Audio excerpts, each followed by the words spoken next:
My name is Richard Newton-Chance, and I'm Chair of Learnus Council. Learnus is dedicated to connecting educators and world-leading scientists who specialise in the study of the brain, the mind, and behaviour in order to use the evidence and insights from high-quality research in these multidisciplinary fields to improve and enrich teaching and learning for all. Learnus is celebrating its 10th anniversary this year, and if you want to know more about us, visit our website where you will find soon tonight's webinar alongside a host of other resources. I'm delighted to welcome Professor Kaśka Porayska-Pomsta, who is Professor of Artificial Intelligence in Education at the University College London, UCL Knowledge Lab, which is celebrating its 20th anniversary this year. Her research focuses on developing and evaluating adaptive interactive environments for learning and on fundamental questions around AI use in supporting human learning and development, including the ethics of AI in education. She has over 25 years of experience of working with different learners, including with children and adults with and without special needs, and of developing AI systems for the front line of education. After completing her PhD in computational linguistics at the University of Edinburgh, she transitioned fully into AI in education research and focused on computational modeling of emotions in learning interactions, knowledge elicitation, and knowledge engineering methodologies, and AI for social inclusion. She has been principal investigator as well as co-investigator on a number of large interdisciplinary projects in the UK, the EU, India, and the Philippines, focusing on the development and application of AI to a variety of human learning contexts. Kaśka is an active participant in the discourse on the ethics and responsible AI and a contributor to evidence at parliamentary hearings on the subject. In this, she seeks to help harness AI for human benefit while identifying and addressing the risks of relying on AI, especially in the context of human learning and decision-making. A former head of research for the Department of Culture, Communication and Media at the UCL Faculty of Education and Society, she is a member of the Management Committee of the Bloomsbury Centre for Education and Neuroscience and of the Executive Board for the International Society for Artificial Intelligence in Education, as well as a jury member appointed by the Director General of UNESCO for the UNESCO King Hamad bin Isa Al Khalifa Prize for the use of ICT in education. Without further ado, I'd like to welcome Kaśka to our tonight's webinar. Thank you. Thank you, Richard. Thank you for the introduction. Thank you, Caroline and Learnus, more broadly, for inviting me to give this talk. I will now share my slides just to help me deliver this talk. I hope these are now visible. The subject of this talk is AI and its role, nature, and application, in particular in education. And AI and AI in education in particular has been my area of research for almost 3 decades, as Richard already mentioned. And during this time, as a student and researcher of AI, I have witnessed varying degrees of interest in AI. But of course, in the past 10 years, as we know, the interest and technical developments in AI have exploded. And they actually turned AI from what I would call a research lab curiosity to mainstream commodity. Everyone wants to talk about AI. Everyone wants to know about AI. And few people, it seems, know much about the subject. And so one of the challenges in this context is actually the noise that surrounds it. This noise makes it really hard to distinguish between what is real and what is imagined, what is hype and what is actually being developed and deployed, and what is and what is not yet possible. And whilst this noise applies to all areas of AI, it is actually particularly frustrating in the context of education, which is a high stakes domain, which intends purposefully to design interventions for learning that change human behavior and human beliefs and perceptions. And it is also frustrating because it's a field of research which has a relatively long and rich history, which delivers knowledge and evidence, but which remains somewhat obscured from view in the current discussions of AI. So in this talk, and really the purpose of this talk is to put AI on the map. I cannot in any way do justice to the field in one single talk. So I will only offer you some highlights of the challenges that the field faces within the current noise, as I mentioned.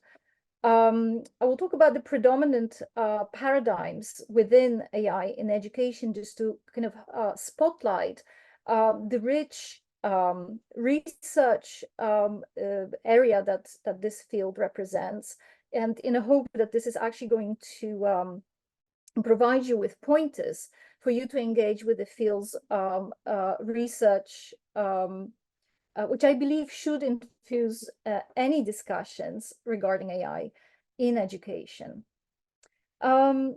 I will provide a wider context by examining some of the claims that are being made about AI in education.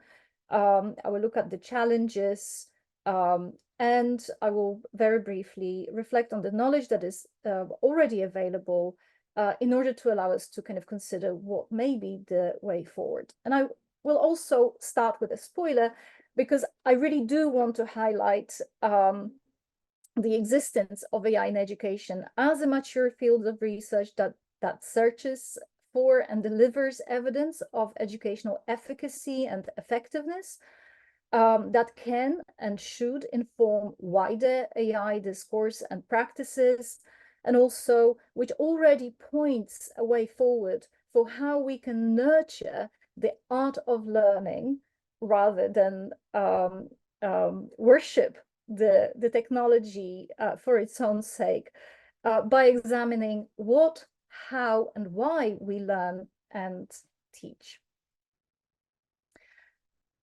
So I'll start with one of the most startling claims made recently regarding AI, which is that AI puts humanity at an inflection point insofar as the impact of AI is going to drastically change the way we think and behave.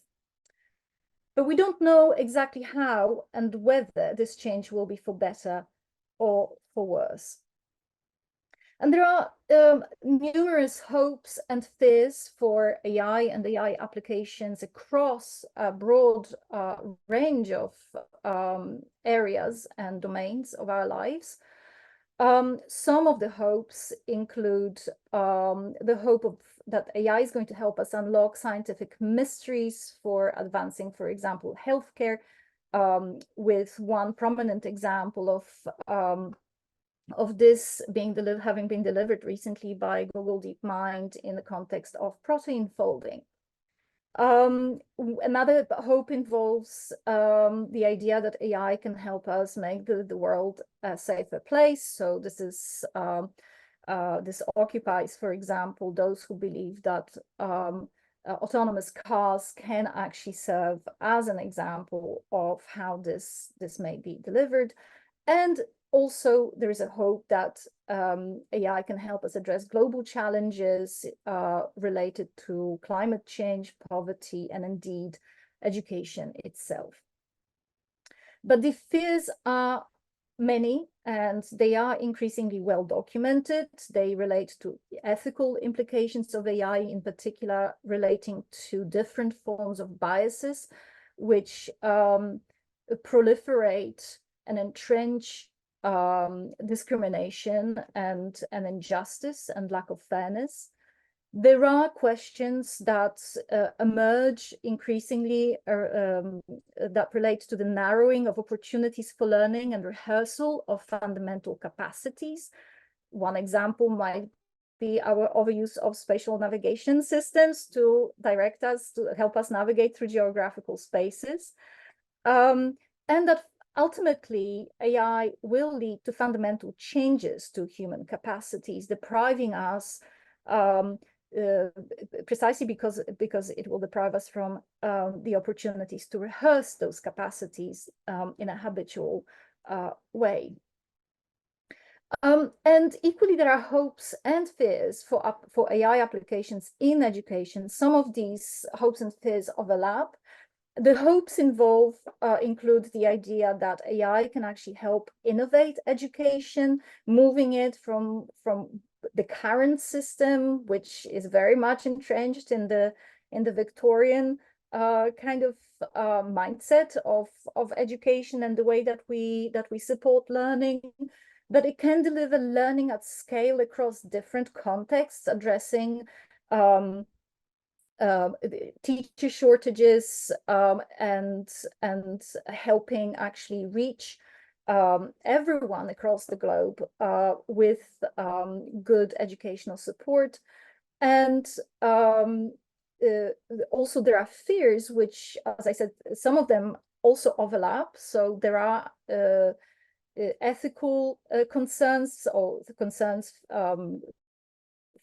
for the ethical value of AI in terms of the questions around how AI might be proliferating inequalities and lack of fairness, how it might actually impact what we learn and what we value as important for learning. So it might actually lead to narrowing of educational curricula, for example, to STEM subjects, because they lend themselves particularly well to being implemented within AI kind of systems and being supported by AI systems.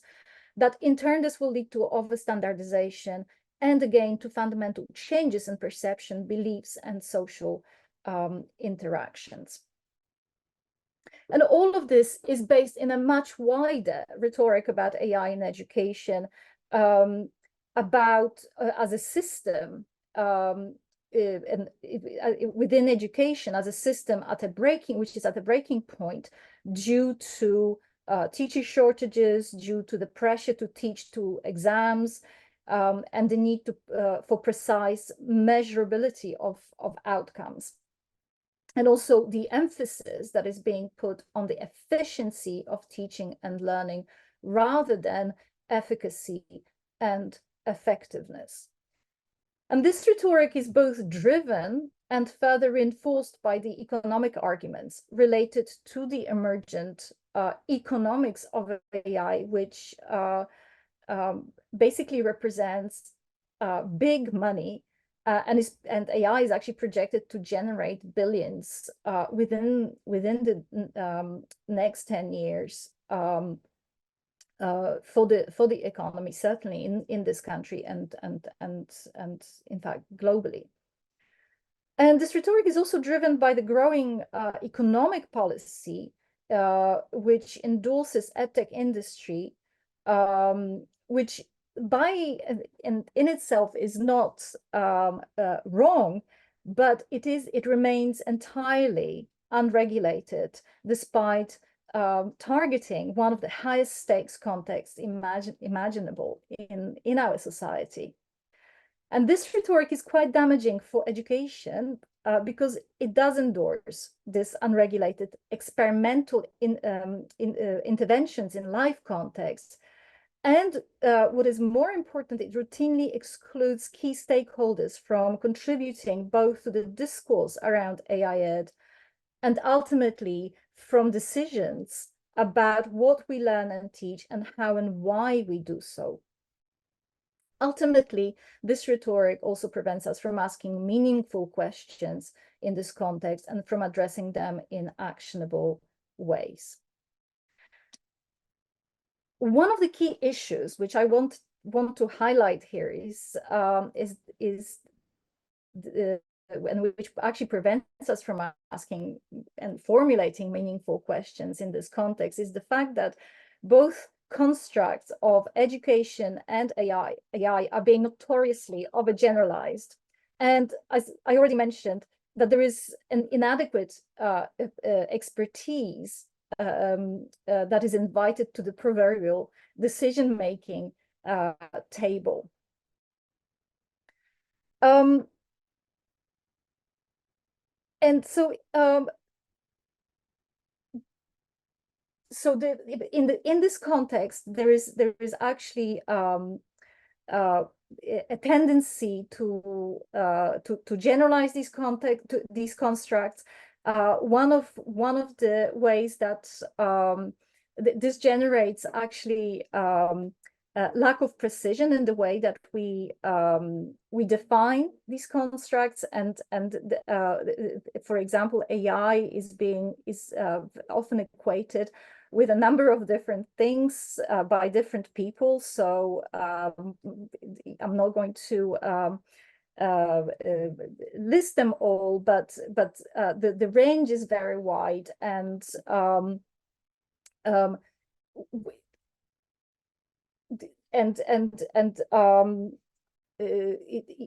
it actually causes a lot of confusion in terms of what it is that we are talking about. The same thing can be said about the construct of education.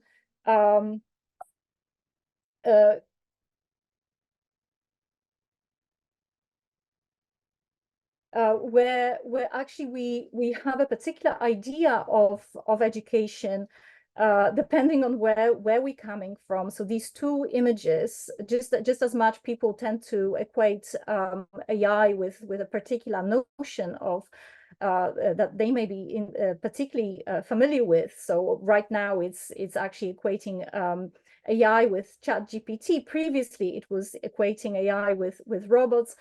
In education, we're also facing the same problem, because we often have an image of what education is, typically based on our experiences of in schools and experiences of being schooled. So the image on the left is a kind of typical representation of a classroom fronted by a white female teacher addressing equally white children. And of course, we know that this is not generalizable across different contexts. And unless we are able to actually nail down what it is that we are talking about, any attempt at innovating in this space will be hindered. And unless we become concrete in our definitions, any attempt at predicting the future will actually amount to something that may be similar to making potentially life-changing decisions based on, for example, a daily horoscope in the Telegraph. So unless we start from the concretes, any attempt at governing AI and determining the future will also fail. And so it's really important to really address this issue of overgeneralization in this context. And one of the causes of overgeneralization in AI in education, in the wide discourse, not in the field of research per se, is that we allow education with all its complexities and layers and contexts and values to be treated by outsiders, by technologies, as a wumpus problem. So for those of you who are not familiar with the wumpus problem, it is actually a classic problem in AI, which offers a very rich environment in which to solve problems under uncertainty, in which to make decisions and in which to plan and to take action.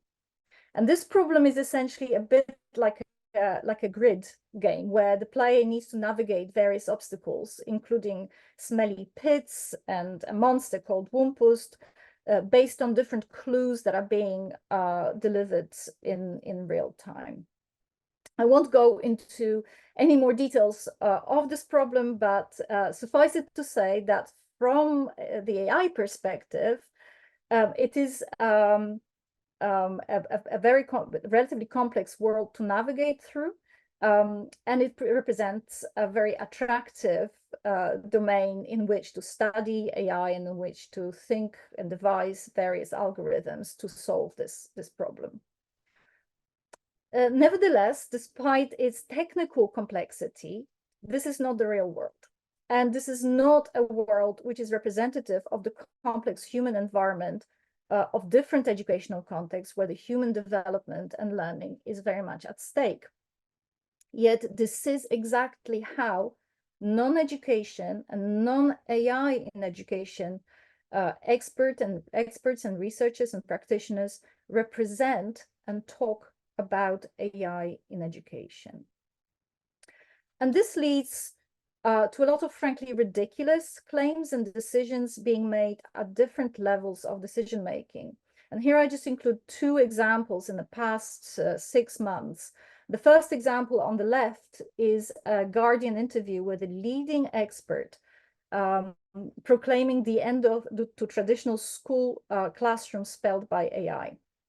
And what is really interesting in this article is that we are not actually told what this expert is leading in. And it turns out it is, in fact, an interview with Stuart Russell, who is famed, among other things, for writing a so much used handbook of AI where the WUMPUS problem is in prominence.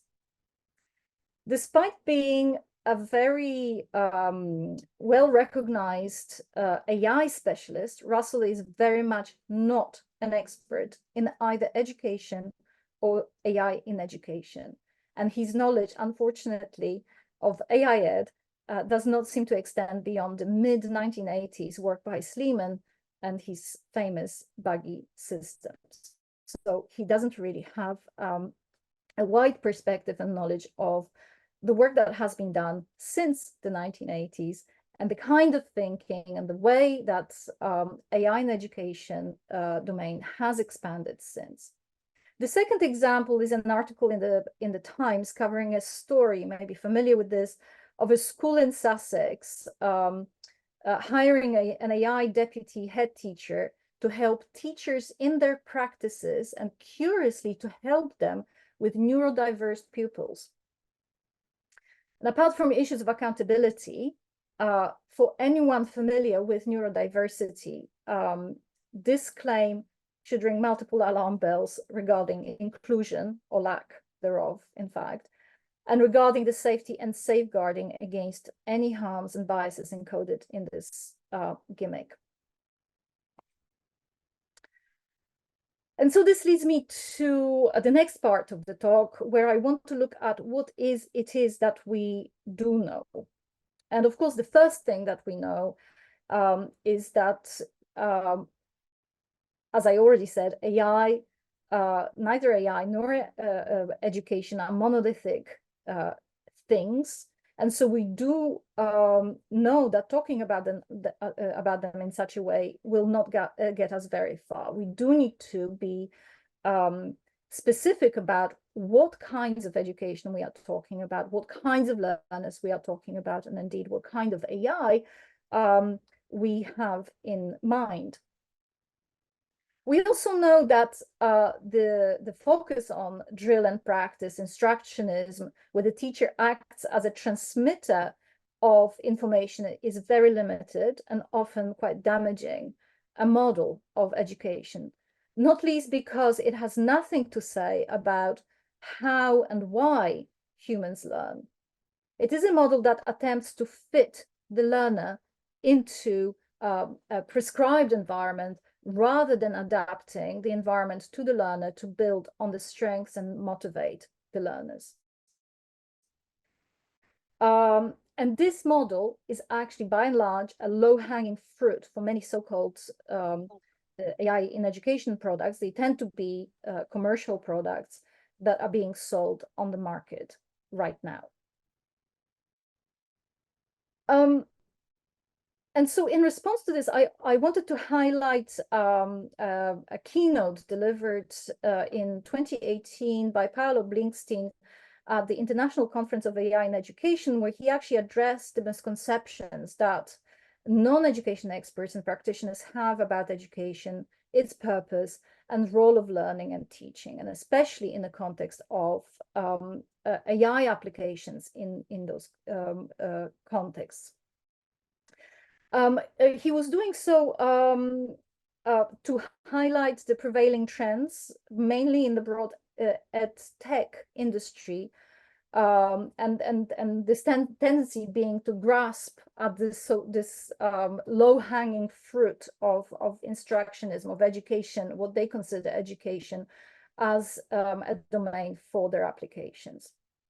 So I put these misconceptions under two categories. The first one on the left is the efficacy and measurability argument, where the needs and practices on the ground tend to be defined very much in terms of the need to get as much for as little effort as possible.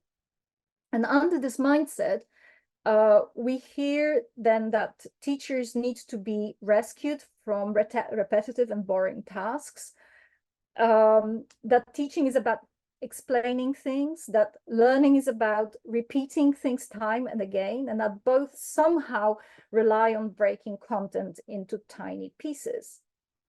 However, what we do know from decades of patient research is that none of this covers the full extent of how we learn and what teaching is actually about. So this is actually homing in on the idea of what constitutes the art of learning, to use Puppet's term. So I put these lessons learned under the efficacy and efficiency, effectiveness argument, because they highlight that what matters is whether we have evidence that what we do has either a chance of succeeding or is indeed successful in making a desired change.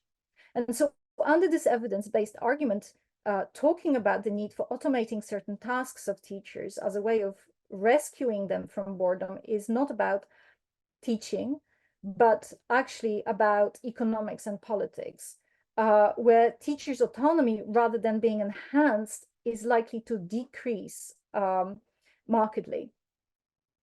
Under this view, learning is not about explanation, but about active construction of knowledge. And it is not about repetition, but about constant situated and contextualized negotiation and equilibration of old and new theories.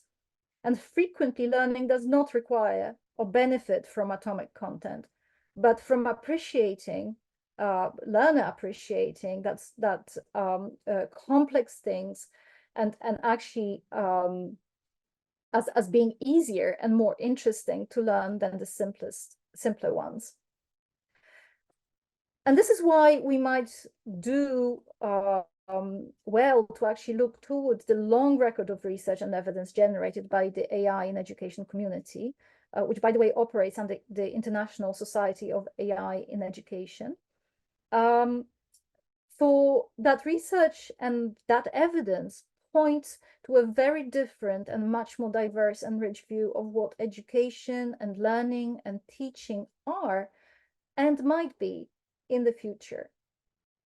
At the overarching level, the work of AI community offers both a challenge and a different approach to the so-called standard model of AI and of education. And actually, Stuart Russell, whom I already mentioned, does talk about the standard model of AI, because he also perceived this model as a problem going forward. So what is the standard model? Basically, the standard model of AI involves an AI agent and the processes that it engages in, as represented by this figure, which blindly pursues a predefined goal by any means available to it, and which is being rewarded for its actions and for achieving those goals, thus reinforcing its next action strategies. And in this model, AI is in charge, essentially. It is the AI's autonomy that is being emphasized to select actions rather than the autonomy of any potential user of these systems. And I would say that this model actually represents, as a kind of very general, at a very general level, represents any kind of AI systems that we might encounter nowadays. So in its origin, and indeed in many ways, AI in education utilizes this standard model. It is a field which does draw aggressively from a large number of advanced computational techniques to build a wide variety of systems to help learners in authentic learning contexts. And as such, at the beginning of its endeavors, the emphasis of the field, within the field, was very much on finding the ways to scale up best educational practices known at the time in the context of one-to-one tutoring for mastery learning. And the main inspiration for this focus was now famous research by Bloom, who a long time ago, back in the early 1980s, provided evidence of the great effectiveness of one-to-one support to mastery learning approaches of a classroom instruction, showing that learners in the one-to-one condition tended to outperform classroom learners by approximately 2 standard deviations. However, considering that one-to-one tuition is not a feasible option in a typical educational circumstances, due to expense in time and money, the evidence provided by Bloom has been actually the key motivating factor in developing AI solutions that could support individualized learning in an adaptive manner at scale, so across different contexts, physical contexts, and ultimately globally. And so from this motivation and from this basic research, intelligent tutoring systems and learning, adaptive learning environments emerged as an attempt to instantiate this ambition of scaling up best educational practices for all. But over time, the community collectively and individually allowed itself to step back. And that was a very important thing to do because it allowed the researchers within this community to research and reflect on the nature of the art of learning. It expanded and it continues to expand its horizons by seeking knowledge from other disciplines, any discipline that actually delivers evidence and approaches and methods to studying learning, cognition, including affective considerations that impact learning, and including wider societal questions around education. And it's also a field which is, and this is really important to emphasize, it's a field which has always focused on generating evidence. And however limited this evidence may be considered to be, it is nevertheless representing a very rigorous approach and an ambition to truly understand the relationship between AI, its uses, and the kind of learning that it can engender in different contexts for different learners. And as a consequence of this shift in perspective, and I should add that actually it came quite quickly after Sleeman's buggy system that Stuart Russell is relying on for his knowledge on AI in education. the field actually developed an overarching paradigm, which essentially involves the focus on the human in the loop, and which involves best practice principles of learning, which are based on active and situated construction of knowledge, on metacognitive, on developing and supporting the development of metacognitive competencies, which focuses on formative assessment as well as self-assessment, and which actually aims for diversity, inclusion, transparency, accountability, and autonomy, namely all of these ethical dimensions, which are now being very much at the forefront of the responsible AI and the ethics of AI, this wider discourse, both in research, but also at policy levels. I will not have much time to actually go into a great detail of the main paradigms within AI Ed, but the point here, the point that I want to make is to demonstrate and to highlight the work that is available and the diversity of the work that is available together with evidence within this field, which really provides a lot of ideas about how we may go about thinking about building AI in education models, how we may go about deploying these models, and what actually constitutes a responsible approach in this context. So we've got one of the main paradigms involves mixing didactic with constructivist feedback mechanisms, for example, in the context of supporting strategic and constructive help seeking by learners. Is actually a very complex area of research, and one of our colleagues, Manolis Mavridis, has dedicated quite a lot of time to this topic. One of the most prominent examples is that of cognitive tutors, which mainly focus on well-defined STEM domains. And the idea here is that this kind of approach focuses on adapting pedagogic support for students moment by moment, particularly in terms of feedback, content, and timing, which is crucial also for enhancing their metacognitive competencies, self-regulation, and active engagement in learning. In this context, AI is used to track and analyze student behavior to provide timely and relevant help, to foster independent learning, and also strategic help seeking to maintain motivation and engagement.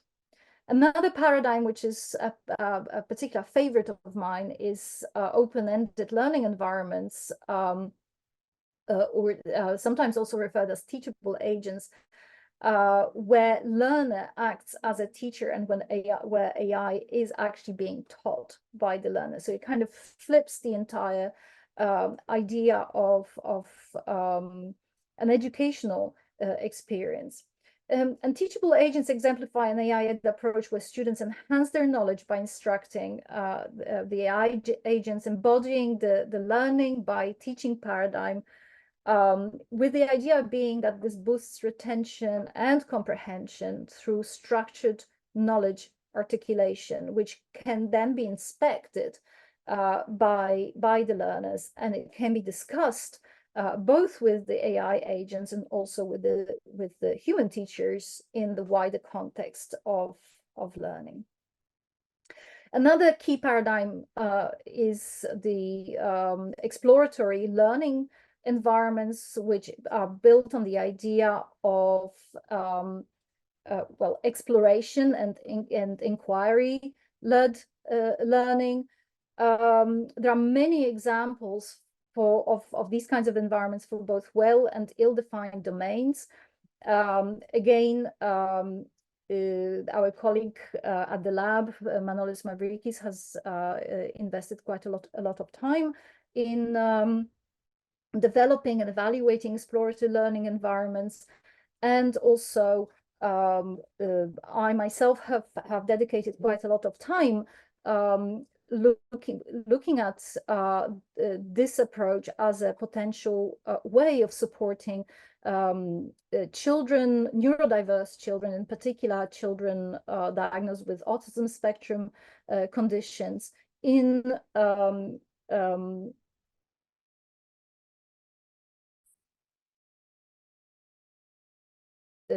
acquiring,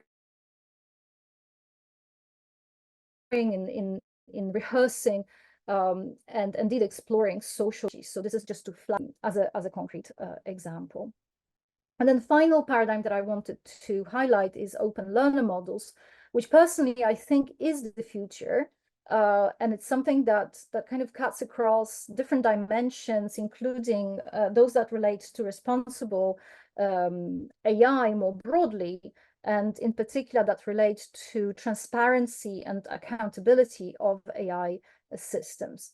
So open learner models actually are inherently utilize transparent and explainable AI to provide learners with insights into their knowledge and skills. So they generate, they give the data that an AI system generates during an interaction, for example, during problem solving by a student. It gives that data back to the student, to the teachers, for inspection, or it allows, even there are open learner models which allowed to discussion and argumentation and self-explanation, obviously all based on specific educational approaches that are desirable and implemented within a particular system. And so one example, just very briefly, from one of my projects, the TARDIS project, embodied this idea of open learner models, where so this project focused on supporting young people at risk of social exclusion through unemployment in acquiring and rehearsing communication skills in the context of job interviews. The idea being that the learners interacted with a virtual agent, and data was being recorded, and that data then was given back to the learners to allow them to discuss their strengths and weaknesses with human practitioners, and then devise ways in which they might improve their communication further. I should also add that the same tool served as an incredibly useful tool for practitioners to discuss their own practices. So just to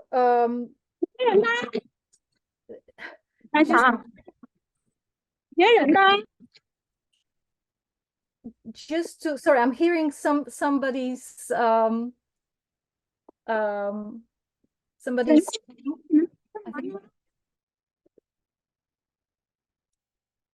okay, I'll just carry on.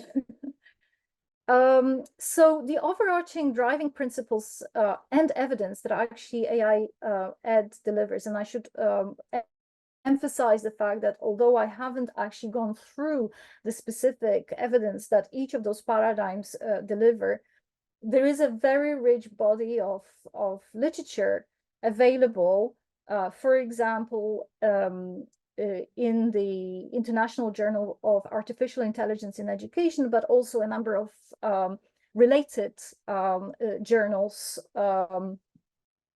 where this evidence is actually very well documented.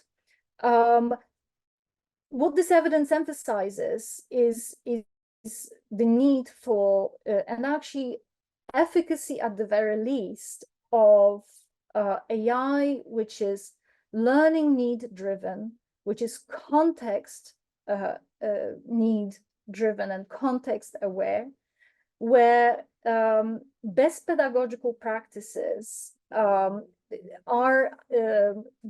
provide the guiding principles for supporting the learners, with theory, practice, and evidence also is of paramount importance for then moving forward with designs, evaluation, and deployment of AI in education systems.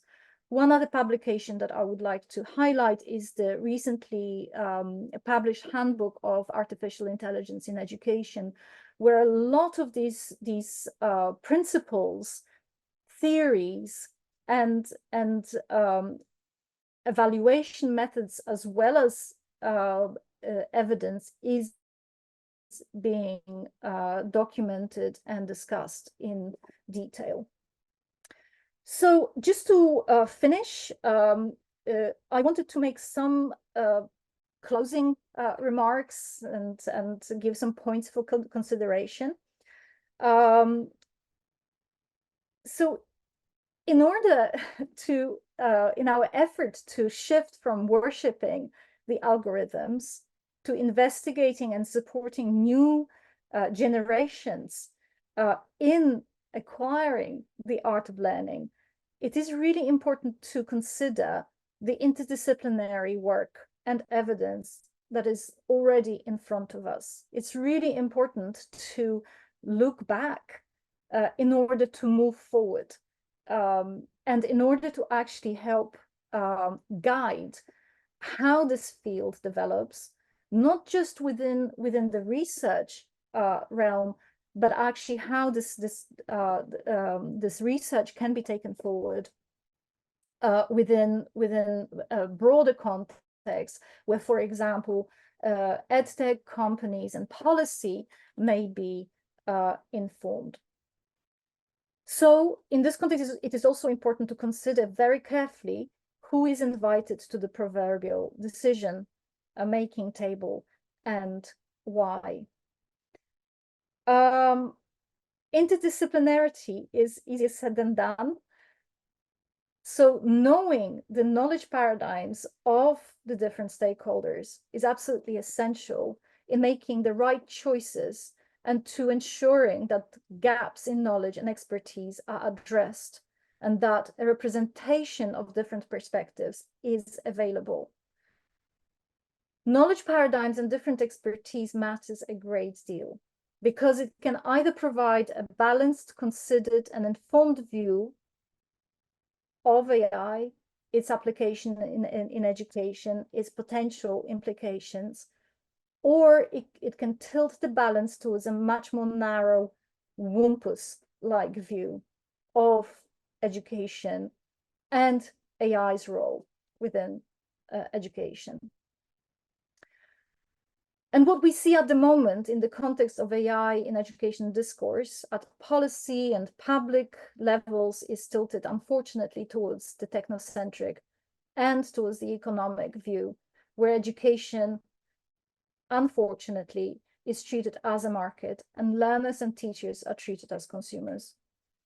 And this is a situation where critical experts and practitioners in education, the learning sciences and the AI in education research are excluded by design or through ignorance from partaking in the shaping of the thinking about the future of education and the future of learning for the next generations. And even if you do seemingly have all the necessary expertise at the table, it is important to pay attention to the incentives that the different stakeholders have and bring to this table. As with paradigms, incentives matter and may significantly affect the level of commitment of the stakeholders to the questions and to the decisions that are being made. So for the work on paradigms, I just also wanted to point you to the research that one of my doctoral students is currently conducting, Isak and Tia Sare. He elaborates on the questions of how incentives and paradigms may affect whether or not different stakeholders may successfully engage with one another to achieve concrete actions collectively. Paradigms in intensive are tightly linked with values that different people bring to the table. Two entrepreneurs might not be alike. One may value making quick buck over making a real difference, while another may value genuinely changing the world, and making it a better place. So we also need to take that into account. And finally, competencies matter a lot, from professional competencies to technical competencies, and the lack of the latter, in particular among educators, is the subject of growing concern. For without such competencies, educators are completely disempowered in making informed decisions and from truly being able to innovate their practice and contribute to the discourse on AI in education in a meaningful way. Under the circumstances which we experience right now, where much of the narrative around AI in education is driven by others or other stakeholders than educators, this is a major issue, and it may actually hinder the happy future of learning with AI and in the context of AI. And also it will hinder our ability to foster the art of learning. And here, for your reference, I refer you to work by another doctoral student of mine who is currently doing his research, Giles Bennett, who is currently doing his research on teacher competencies and different support mechanisms that are necessary for teachers, but are lacking to support them in engaging with AI in education and its use in their practices. And if you are interested, there is a paper which is accompanying this talk. And here is the QR code if you wanted to refer to some of the points that I have made. Please feel free to download it. Thank you.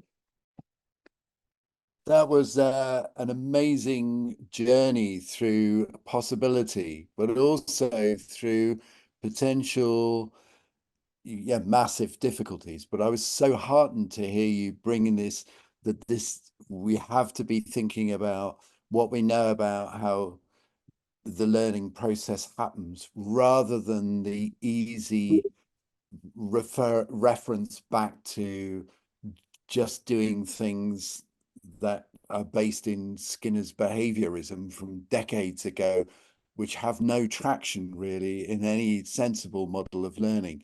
And it's so good to see that reflected in what you've been saying this afternoon. Rod Bristow is asking, you did not list the threat to confidence and assessment and qualifications, or indeed the opportunity in your high-level list of threats and concerns. Given that assessment is a fundamental part of teaching and learning, I'm interested in your perspective. Well, this is a hot topic, isn't it? Yeah. Especially with the ChatGPT in the domain of education now.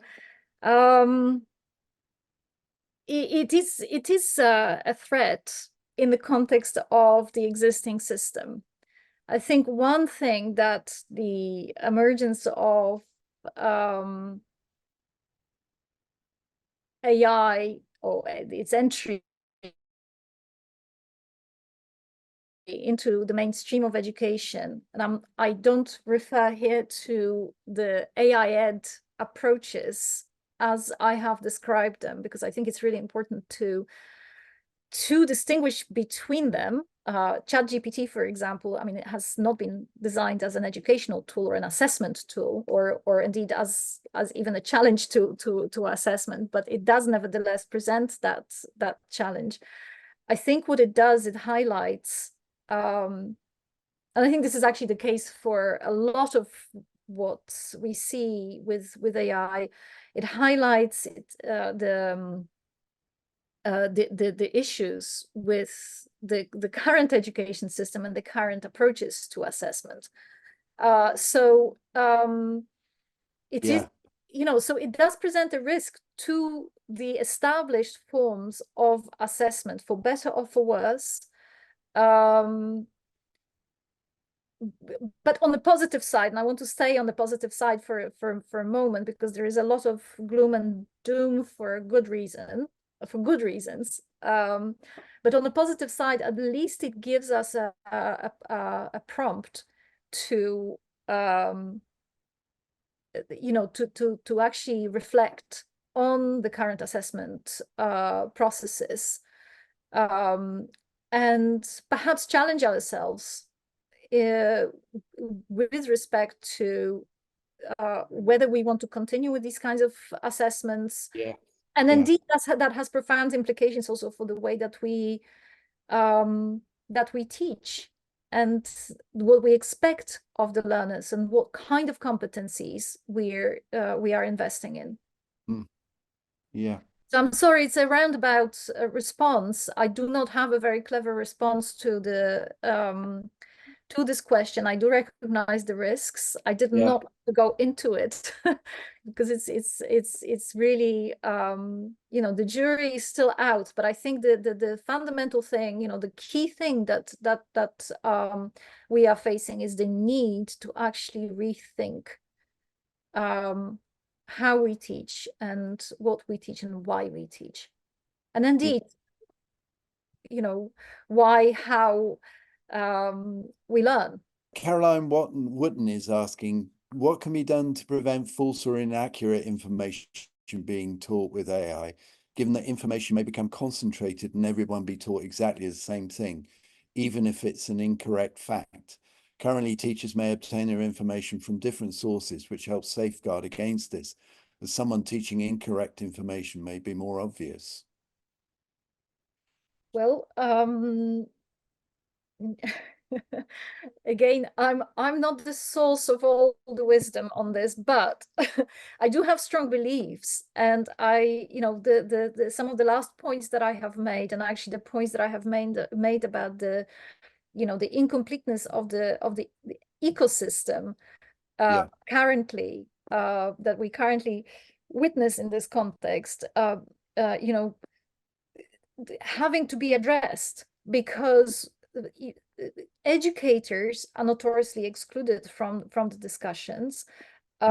We do not have ways as yet, and we don't have, this is something that is emerging, but already, and it is being discussed, but it is not, teachers are not routinely taught about AI or trained in how to think about AI and how to use AI, and the combination of the lack of training, teacher training, and them being treated as consumers rather than key stakeholders, I think is something that really needs to be addressed in order to address this issue of misuse of AI and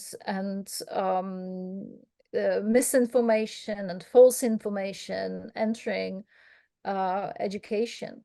I think it's AI in education. AI is not just a technical domain. It has profound social implications, which really some of the things that we have learned about the risks, and not just risks, but actual damage, highlight very much how entrenched we are in certain ways of thinking, and how our systems, and especially education system, is being entrenched in doing things the same way as they have been done for centuries.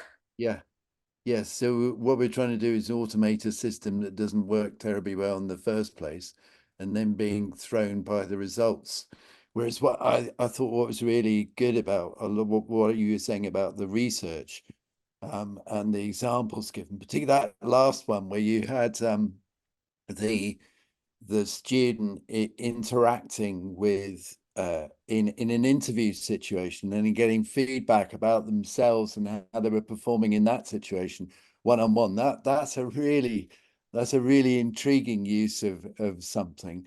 I guess what worries everybody is, again, what is behind the system, what's driving the system that you're sitting in front of, and that's the most difficult thing to legislate for, isn't it? Absolutely, but I think that also raises, and I go back to the point that I was making about the standard model of AI, which some of these AI in education paradigms do challenge.